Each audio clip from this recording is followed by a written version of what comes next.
అమరావతి వేదికగా వైద్య రంగంలో చరిత్ర సృష్టించే మరో కీలక అడుగు పడింది. క్యాన్సర్ మహమ్మారిని అణిచివేసేందుకు ఏపీ ప్రభుత్వం సంచలన నిర్ణయం తీసుకుంది. ఆస్ట్రాజెనెకా ఇండియా సంస్థతో కుదిరిన చారిత్రక ఒప్పందంతో దేశంలోనే తొలిసారిగా అత్యాధునిక ఇంటిగ్రేటెడ్ ప్రెసిషన్ ఆంకాలజీ విధానం అమరావతిలో సాకారం కానుంది.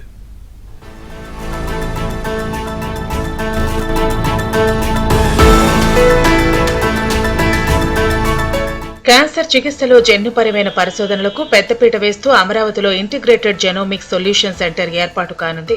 సీఎం చంద్రబాబు సమక్షంలో ఏపీ వైద్యారోగ్య శాఖ, ఆస్ట్రాజెనెకా ఇండియా మధ్య ఈ ప్రతిష్టాత్మక ఒప్పందం కుదిరింది.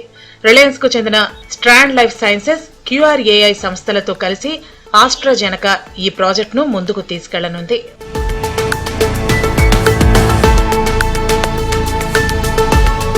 దేశంలోనే తొలిసారిగా అమరావతిలో ప్రెసిషన్ ఆంకాలజీ విధానం అందుబాటులోకి రానుంది. ఊపిరితిత్తులు, రొమ్ము క్యాన్సర్ రోగుల కోసం ఏఏ నెక్స్ట్ జనరేషన్ సీక్వెన్సింగ్ సాంకేతికతతో జన్యు పరీక్షలు నిర్వహిస్తారు.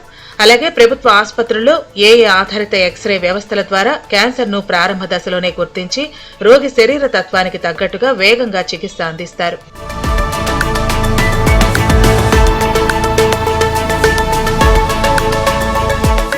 అత్యాధునిక వైద్య సదుపాయాలను ప్రజలకు అందుబాటులోకి తేవటమే లక్ష్యమని సీఎం చంద్రబాబు స్పష్టం చేశారు. సంజీవని ప్రాజెక్టు ద్వారా ప్రతి పౌరుడి హెల్త్ ప్రొఫైల్ డిజిటలైజ్ చేస్తున్నామని తెలిపారు. అమరావతి క్వాంటమ్ వ్యాలీ వేదికగా క్యాన్సర్ తో పాటు ఇతర ప్రాణాంతక వ్యాధులపై విస్తృత పరిశోధనలు జరగాలని, వైద్య రంగంలో విప్లవాత్మక మార్పులు రావాలని సీఎం ఆకాంక్షించారు.